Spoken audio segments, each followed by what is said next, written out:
אמרו לו קום, הוא אמר שאין לו כוח לכלום.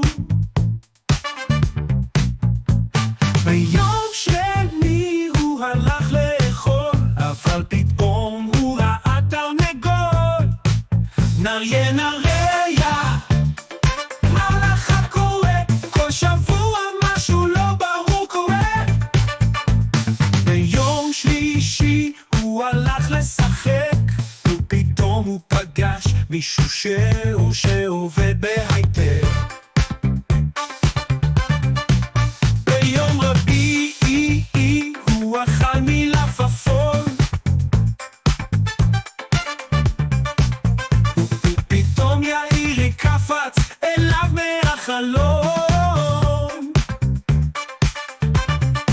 נריה נריה, מה לך קורה? כל שבוע משהו לא ברור קורה.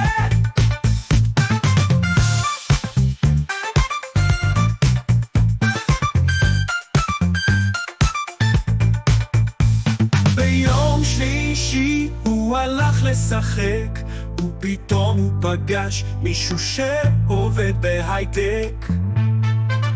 ביום רביעי הוא אכל מלפפון, ופתאום יאירי קפץ אליו מהחלון. נריה, מה לך קורה? כל שבוע משהו לא ברור קורה.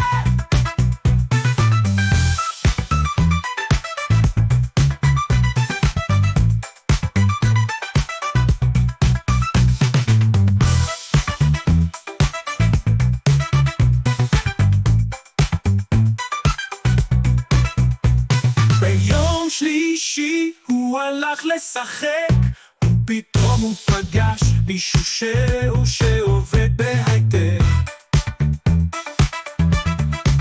ביום רביעי הוא אכל מלפפון, ופתאום יאירי קפץ אליו מהחלון.